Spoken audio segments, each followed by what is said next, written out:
They say that everyone has a case that haunts them. Personally, if it's just one case, then clearly whoever they are isn't doing very good police work. Being a detective is gritty and bleak. You aren't dealing with happy endings, and you're dealing with the cold hard truth. Sure, every now and again, you'll get an easy case. The missing kid who just so happens to be at a friend's house. Or the argument turned bad where the bullet just so happens to miss every vital organ. Open and shut. Everyone goes home with a smile on their face, or at least the life they were given. But that's not the norm.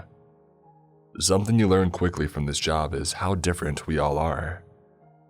Each person taking you down a wholly unique path filled with their own challenges. Each time, you try and understand the person you're dealing with. But most of the time, you never really do. Even if you solve a case, you've opened doors that can never be shut. And just like that, you're now involved in the lives of people that extend beyond a court date. Someone doesn't stop being dead after a guilty verdict. A woman doesn't stop crying after her abuser is sentenced. And a person doesn't stop being missing just because you moved on to another case. At the end of the day, if you can't cope with being haunted by what'll eventually amount to a hell of a lot more than one case, then this job isn't for you. That being said, when the case of a missing girl was casually dropped on my desk one rainy August afternoon, I was less than reluctant to make it a priority. "Don't ignore that one, Smith," the woman hovering above me said sternly with her finger firmly pressed down on the stack of paper. Detective Evelyn Joss had been hard on me from day one. I'm not quite sure what had started our rivalry, but from the second we had our first conversation, I knew that she had a whole life of being a hard ass. Naturally, being someone who likes to push people's buttons, it made her fun to mess with, which in turn forced her to push me harder. But this time around, I could tell she wasn't in any sort of mood to play. "Chief wants you on this case immediately. He said if you don't make progress with it, then he's coming for me, which means I'm coming for you." I looked at the papers on my desk and quickly thumbed through them, scratching at my short beard as I went. "A missing kid. Okay, I see why he wants me on this. But why in the heck does he think I need a babysitter?" She shrugged. "I'm not sure. Chief is just really set on this thing getting looked at." As I started to skim the documents, I quickly realized there wasn't much to go on. Faye Mizuki was your typical 15-year-old girl. From what I saw, not much stood out, and that was the problem. All that we really had to go on was some interviews with known acquaintances, some known locations, and statements from the family. This was odd. Why would a girl who lived an otherwise boring routine life just disappear? I didn't feel like she seemed like the type of girl to run away independently. So it appeared obvious one of two things was true. Everything we knew about her was wrong, or she was taken. It wasn't much to go on, but boiling down a disappearance to one of two scenarios immediately cut out many potential dead ends. And by the next day, I planned to have it down to one. I could feel determination starting to fill my body. In response, I took a big gulp of the cold coffee sitting near my computer. As I began to furiously type away, as I could feel inspiration starting to make the neurons in my brain fire like an old western shootout. Evelyn had seen me make this change before. As soon as she noticed me going into work mode, she turned away without a word and let me get down to brass tacks. I think I even caught what I thought was a slight smile as she let me do my thing. And in doing my thing, I found exactly what I was looking for. Absolutely nothing. Even when doing a deep dive into her immediate and extended family, there wasn't a single iota of noticeable information.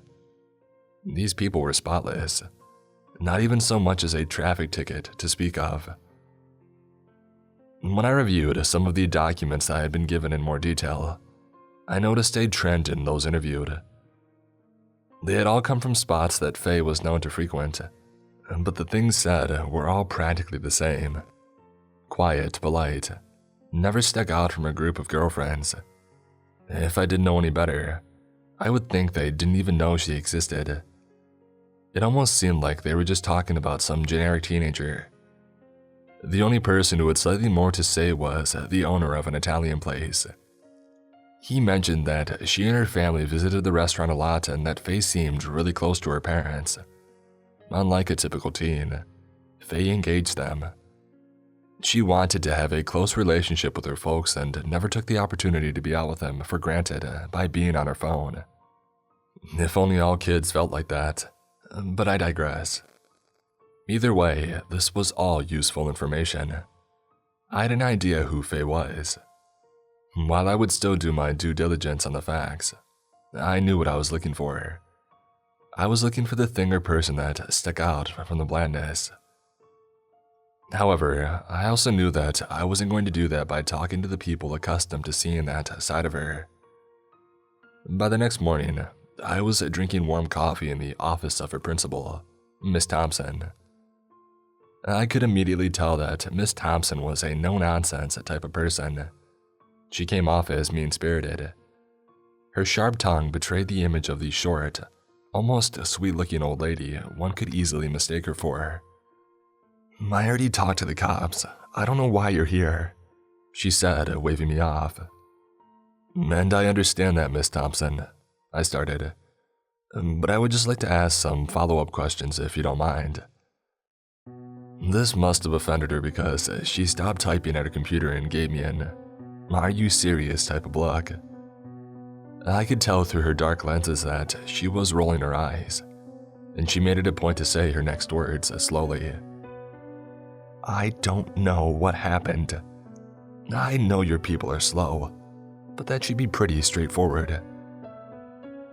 Being a black detective in a very non-black area, you always expect some people to treat you differently, but her bluntness caught me off guard. As much as I wanted to cuss her out right there and remind her that I didn't give a crap that she's an educator because I'm still a cop, I knew that I needed her information. I instead opted to smile and forced out a fake laugh.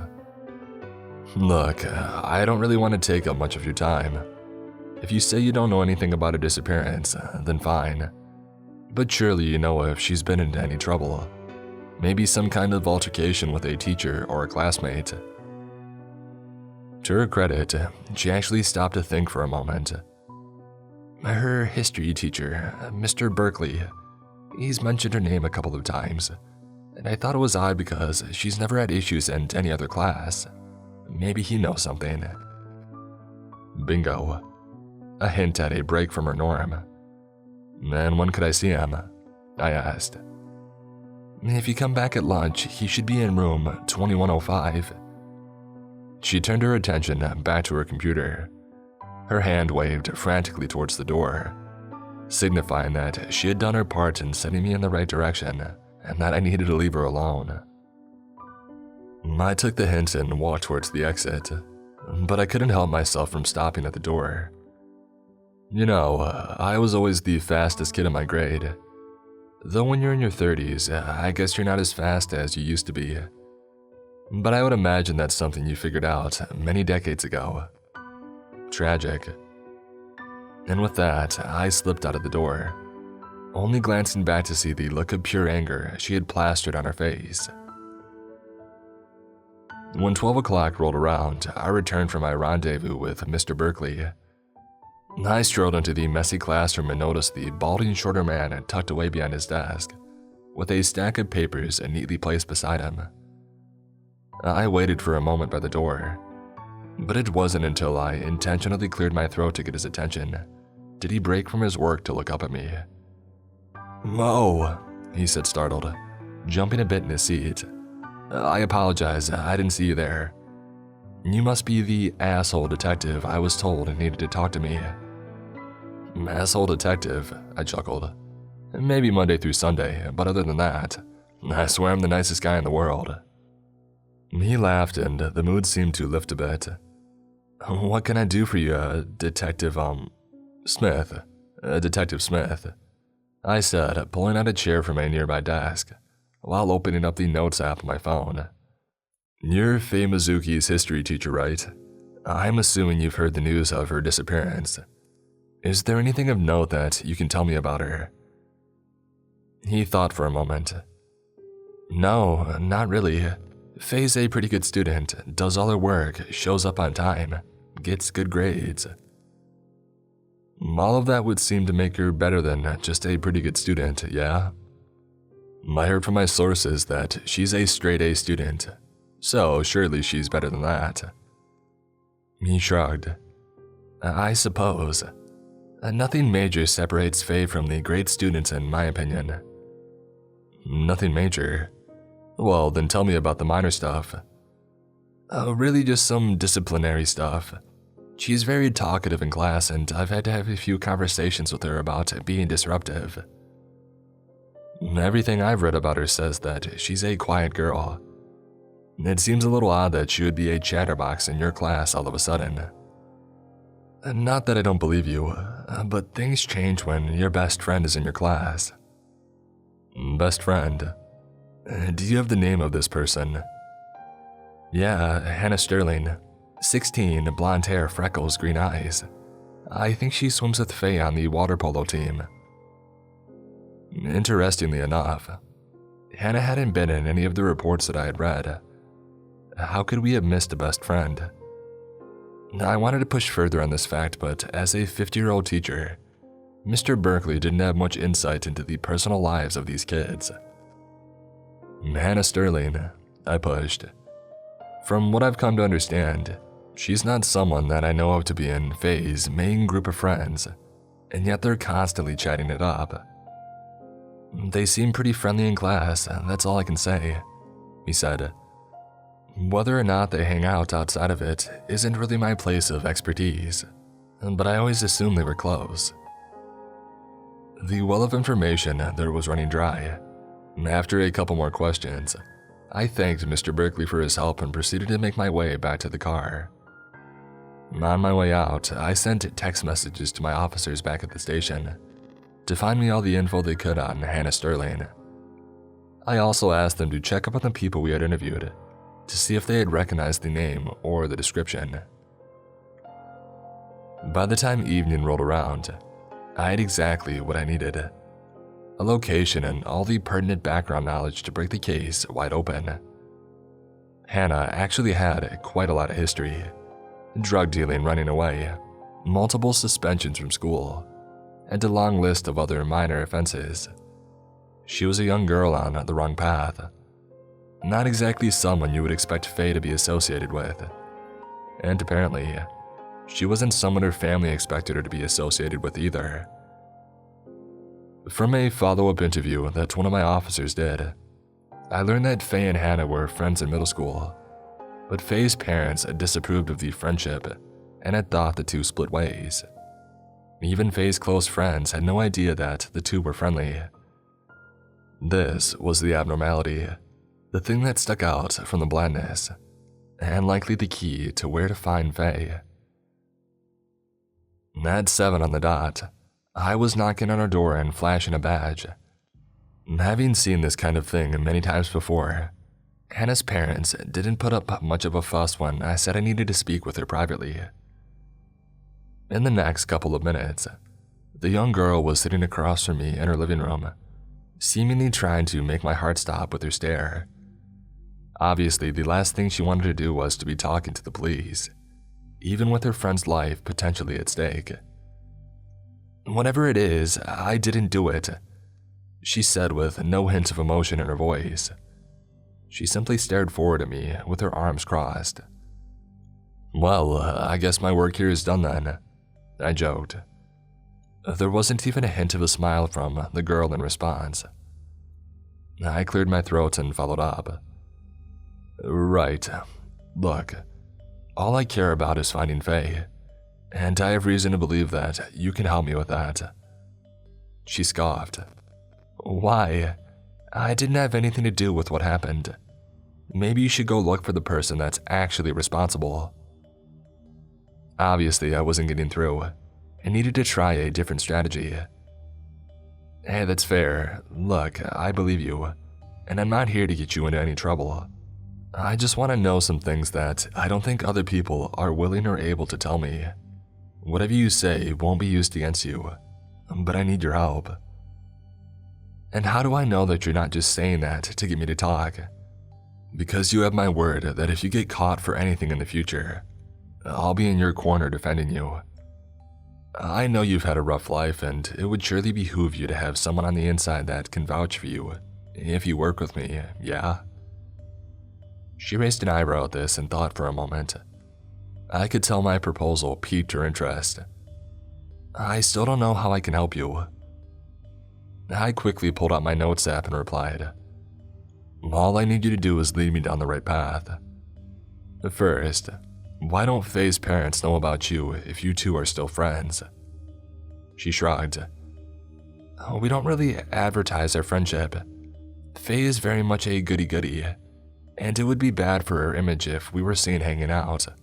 But I do really care about her, and we have fun together. So, you would say that you make it work behind closed doors. Well, I guess.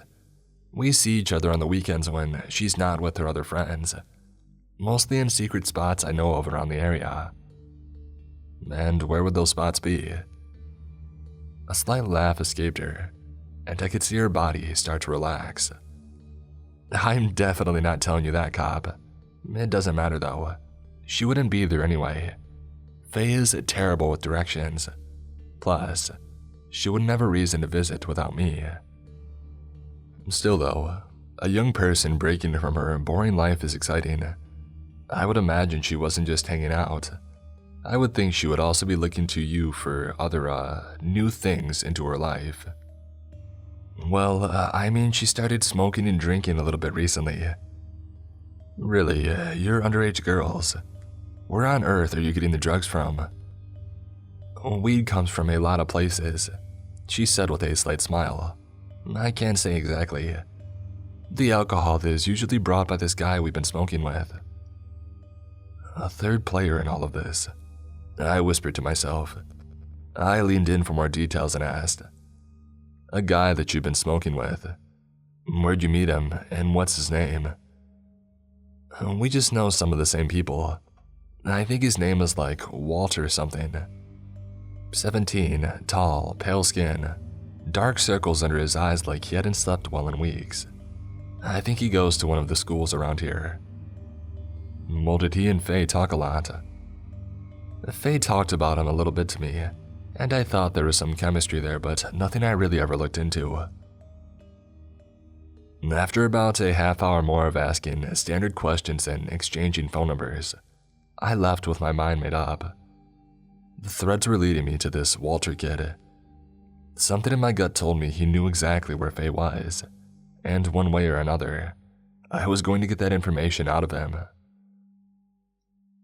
The next day in the office was a mad rush of writing reports and trying to do my research on just who this kid could be. But going off of a name and a vague description wasn't enough. There wasn't anything in our databanks that helped me, and I was afraid that I would have to go through every kid with a first name beginning with W in the area. Frustrated, I decided to step outside to take a break, but before I had reached the door, I bumped into Detective Joss. Smith, she said a little too forcefully. How's your case coming along? It's been a couple of days and you know what they say about 48 hours. You're not slacking, are you? I shook my head and threw my hands up. I'm making progress. I think I'm close to it. There's just one little detail to solve, and after that, I'm off to the races. She leaned against the wall and sipped her coffee. Oh, and what's that? Some kid named Walter something. 17, tall, pale skin, dark hair, circles under his eyes. Apparently he's from the area, but I have no idea where to find this guy. She thought for a moment and snapped her fingers. Without a word, she ran off. A couple of minutes later, she came back in motion for me to follow. A couple of the officers were sitting around a computer with a picture pulled up of a rather rough-looking young boy. This is the guy you're looking for, Detective. the younger of the two officers asked in a distinctly New York accent. We've had some calls about him before. He's run away from home a couple times and we had to bring him back. Nothing else on the rap sheet though. Walter Crane is the full name. Hoping it was who I was looking for, I snapped a picture of the boy and sent it to Hannah. Within minutes, I had a response confirming that it was indeed the same kid. My eyes grew wide reading her text. Immediately, I grabbed the address of Walter's school from the guys at the computer and bolted out the front door, shouting that I owed them big on the way out. I made the drive from the station to the school in record time. In what felt like seconds, I went from demanding that the principal grab Walter to sitting down with this kid in a private room. Right off the bat, I could tell that he was nervous. I didn't even have to say Faye's name for him to know precisely why we were sitting across from each other. Without saying a word, I wanted him to know that I was sizing him up. But it was apparent that I didn't have to do much to intimidate him. It was like Hannah said. It looked like he hadn't slept in weeks. He was skinny, smelled like cigarettes, and struggled to make eye contact. But even beyond that, his general unkempt look, loose-fitting clothes, and pale skin bellied a kid that was obviously struggling with something pretty serious. There were no visible bruises to indicate that there was abuse, but that didn't mean there wasn't anything going on. Either way, something was deeply wrong. I don't know why I'm here, he eked out. I wasn't in the mood for games. Look, kid, a girl is missing and I have reason to believe that you know something. Oh, why me? I sighed. Tell me how you know Hannah Sterling. Don't lie either. I've talked to enough people to know the truth here, and I swear it's gonna look awful for you if you start jerking me around. He fell for the bluff. Okay, she sold me drugs. What kind of drugs? I demanded. Just weed, he replied softly. Did you ever smoke weed with Hannah? Sometimes, yeah. Why? Was there ever anybody else there? And if so, then what was their name? Yeah, a girl named Faye. Bingo. Did you ever talk to Faye outside of smoking with Hannah? He started to choke up. His hand twitched for a moment, and I could see he was debating whether or not to come clean. I realized that I might have been pushing too hard and pulled back the intensity a bit. Look, Walter, I know this is hard, and I don't want you to worry about getting into trouble or anything. I leaned in closer and put my hand on his shoulder. But right now, I don't care about any of the other stuff. I just need to find out where Faye is. Please help me do that. He shook his head. You don't understand. You won't believe me. I leaned back in my chair and took on a softer tone. Try me. Start from the beginning. He took a deep inhale before a slow exhale and nodded. I've been dealing with some stuff. No, something. This thing has kept me up for the past couple of months. I've been really scared. It said it would take me to its home, just like it took other people, unless I gave it something to take my place. It visited every night. I knew it was getting closer and closer to taking me. It reminded me every damn day of what it wanted. I started buying weed from Hannah to help me sleep, and that's where I met Faye. She's a really nice girl, but really naive. I could tell that she liked me a bit, and I used that. I'm so sorry I did, but I needed someone to take my place. I told her that I knew a cool spot that we could hang out at, so I drove her out there, and that's where you'll find her, at its home. I promised that I didn't hurt her, but you have to see. None of this made any sense to me. I couldn't tell if Walter was committing a serious crime, maybe with an accomplice, or if he was hinting at something else entirely. I must have not even noticed how long I was in my own thoughts while taking notes, because before I knew it, the kid was rocking back and forth, crying about how sorry he was. I tried calming him down, but to no avail. The best I could do was wait until his panic attack was over. But even then, he profusely stated how he never heard Faye, and that he was just doing what he could to survive. The kid was spooked out of his mind, and suddenly his appearance made more sense.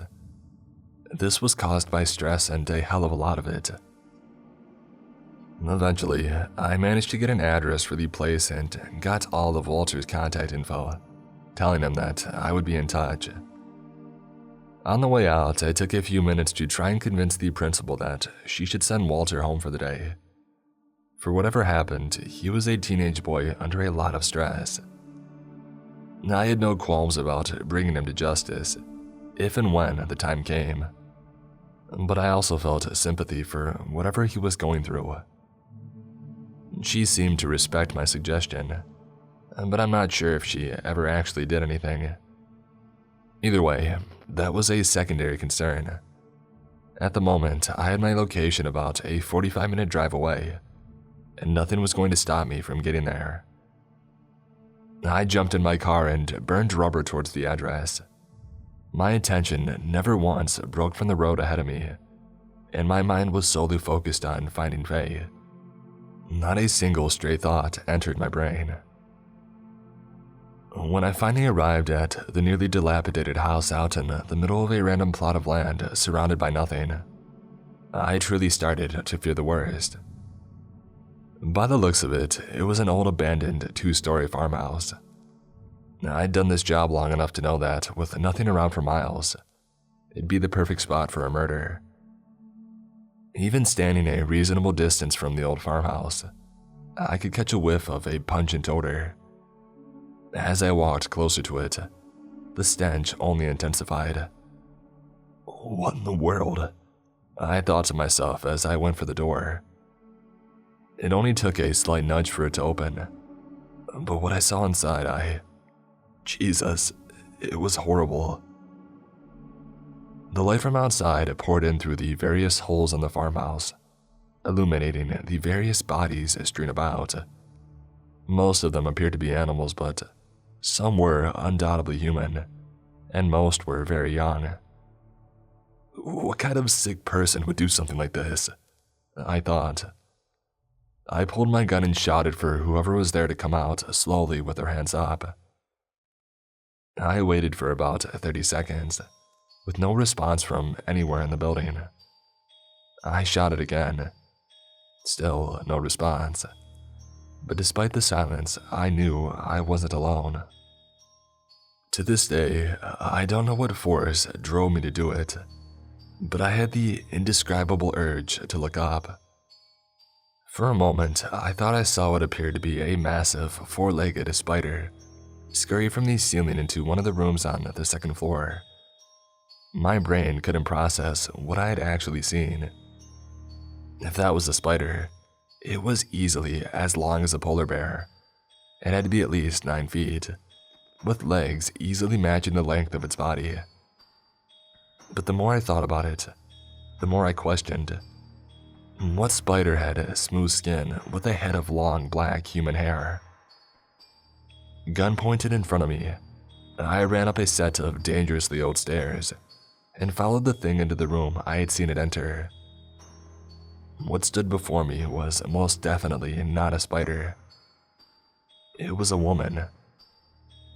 She did stand at approximately the 9-foot height I had assumed when I first got a glance. Her body was rail thin, with loose hanging gray skin and arms that dragged behind her on the ground. But it wasn't just the impossible proportions of her body that terrified me to my core. It was looking at her eyeless face and rubbery lips, the corners of which drooped far past her chin in a permanently distorted frown. Inside her mouth, it appeared as though she was sucking on what I thought was a skull, like a cartoonishly sized jawbreaker. Her long gray tongue wrapped entirely around it, and milky, viscous saliva dripped from her mouth as she moved it around. I wanted to gag at the sight of her. My body was frozen in fear.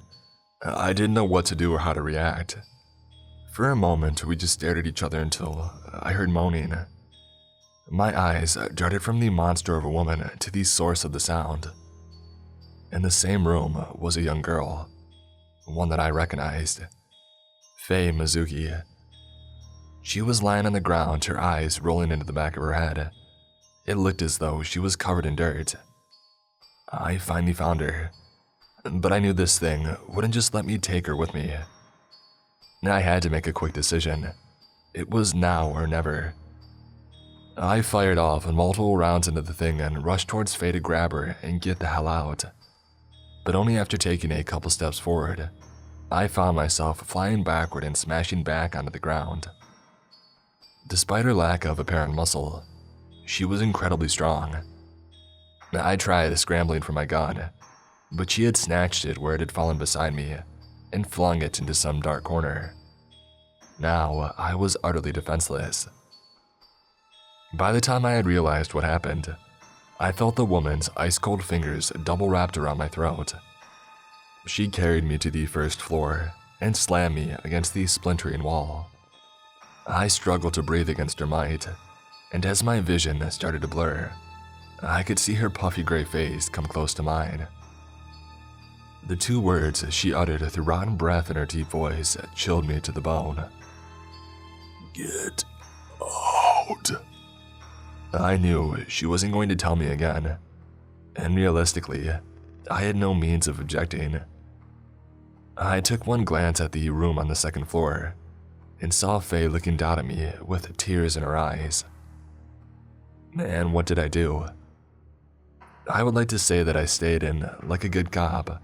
I fought against the odds to do the right thing. But no. One more glance at the figure towering above me and I ran. I ran like a coward with his tail between his legs. The fear of the moment and of that thing was too much. I didn't even look back at the farmhouse until I was safely locked in my car and calling for backup. The desperation of my voice as I begged them to save me from that monster was apparent. It took a while for them to arrive. All the while, I was trying to process just what had happened. When the officers arrived, I broke down what had happened, and they just looked at me in disbelief. When I realized they didn't actually believe me, I just told them to shoot anything that moved in there except for the little girl. I watched as they disappeared into the house, but no sense of comfort came over me.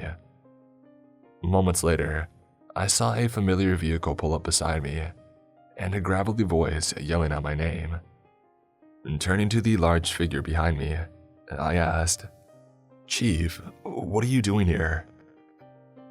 He fumbled in his pockets for a bit and then pulled out a lighter and cigarette, setting the tip ablaze as he answered, "I wanted to see this one through, personally.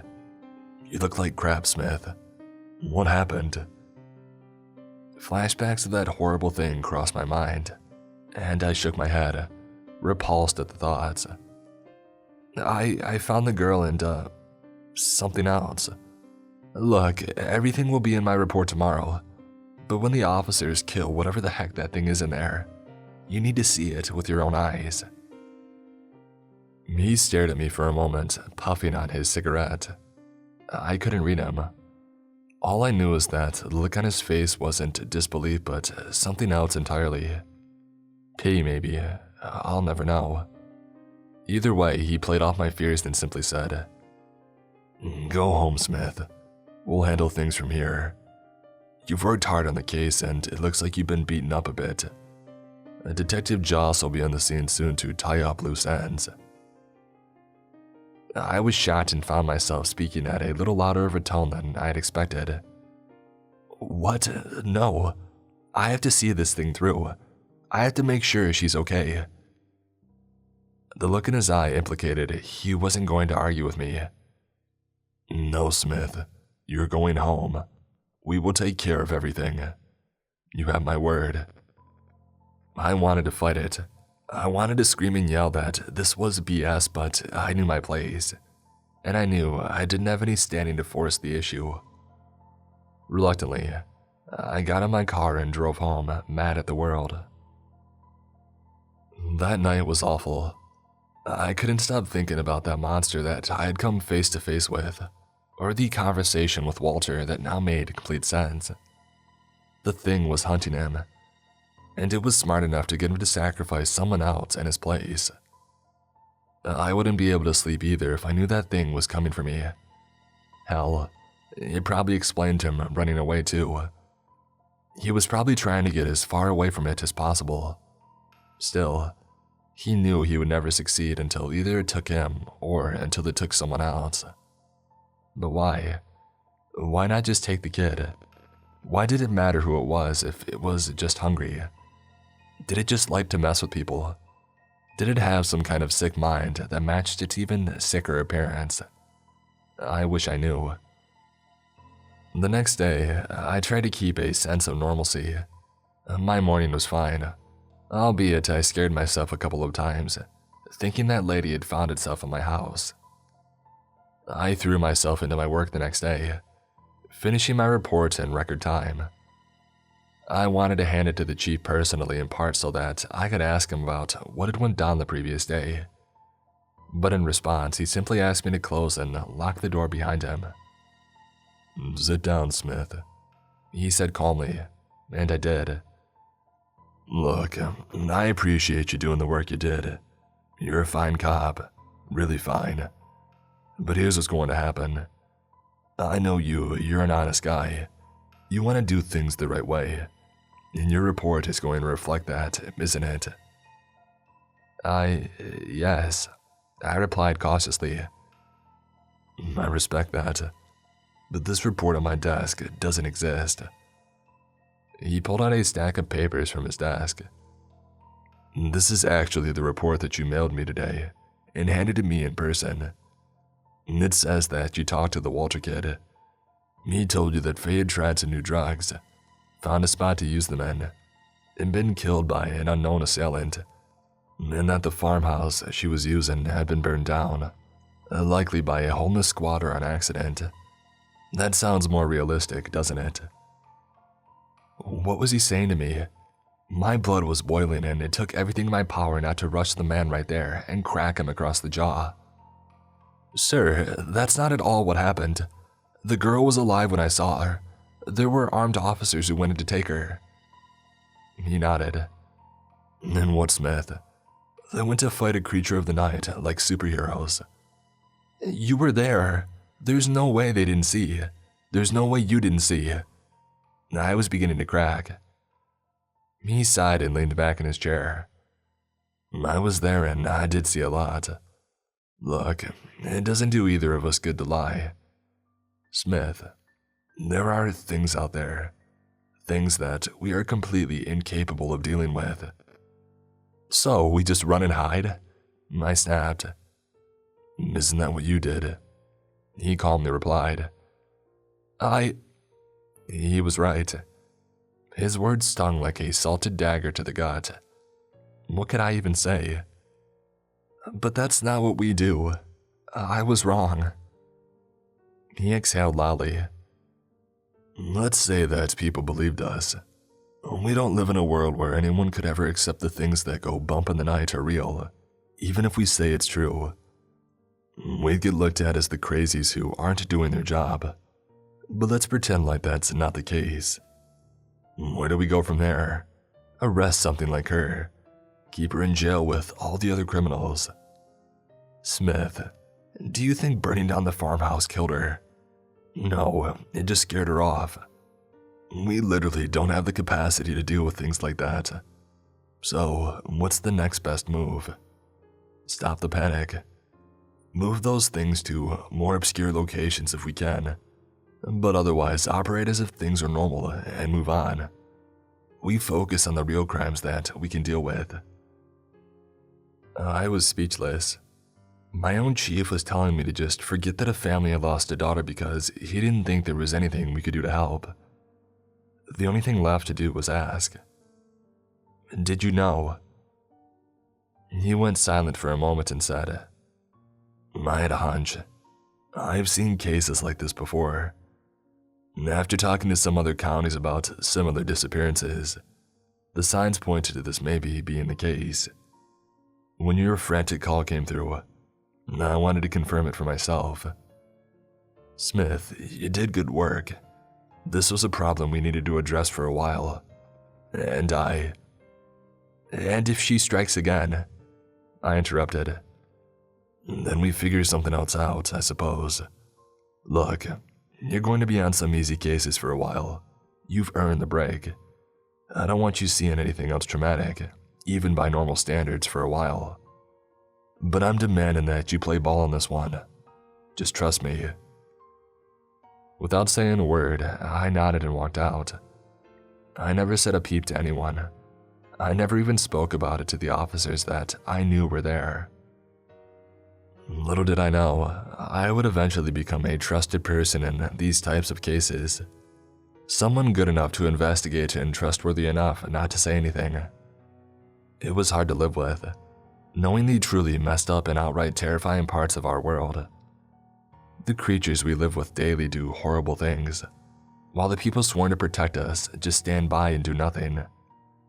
It was a significant source of conflict and eventually led to me leaving. But these stories will always stick with me, forever burned into my memory as genuinely defining moments of my life. When the time comes, I'll share more of these tales, but for now, just remember, when you hear something go bump in the night, don't think for a second that it can't reach out and drag you away. Stay safe, everyone.